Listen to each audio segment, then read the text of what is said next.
Risk, the role of risk in architecture. This is our theme for the National Architecture Conference 2015.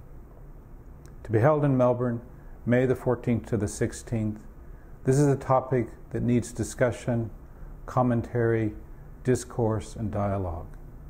This is what we hope to achieve at the conference. We've put together a series of video commentaries from practicing architects, educators, commentators, and theorists to examine this question of risk in architecture. We begin with Marc Angelil, Professor of Architecture and Design at the ETH Zurich.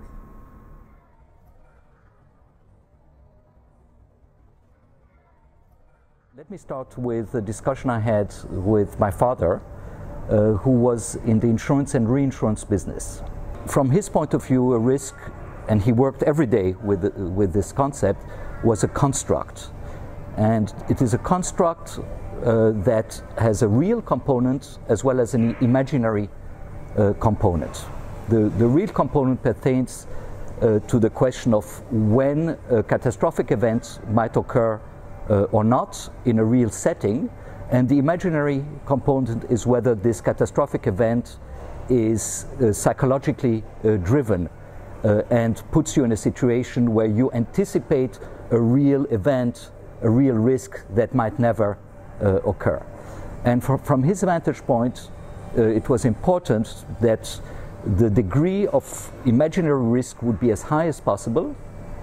That would increase his profits, and then the real occurrence of the event as low as possible, which would also increase his profits.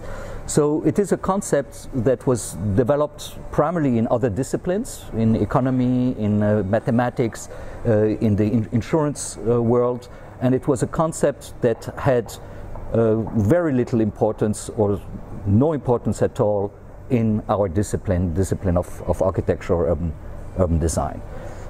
20 years ago, we were talking about form, we were talking about temple fronts, about the order of columns, about certain compositional arrangements of ground floor plans, etc.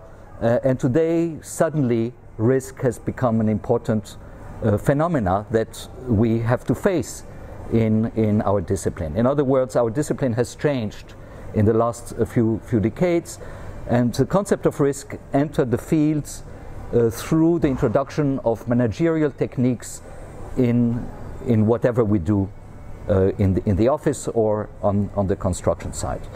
And this changes the nature of the operation.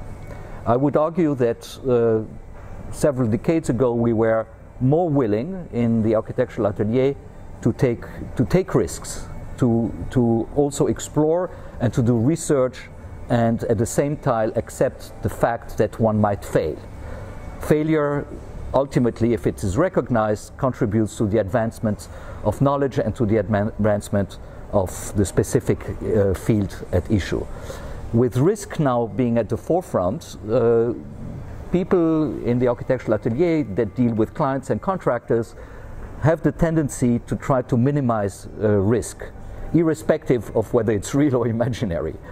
This leads to a totally different behavior.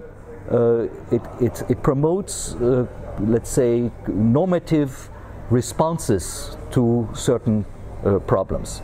And therefore, less is explored, less investigations are made, and you enter a moment within a discipline that becomes quite static and predictable in the sense that the solutions are given, the solutions to certain problems are given. And I wish that this phase will pass as quickly as possible, and that we would be willing as architects again to enter territories that are unknown to us and to convince our clients to follow that trajectory with us.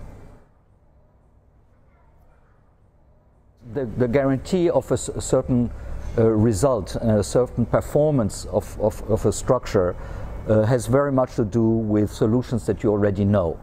So you will not take the risk to explore something that might push the envelope of the discipline of architecture, and you take recourse to solutions that you know. And that suddenly leads through the managerial techniques to a certain banalization of architecture, because whatever you do, you know the outcome.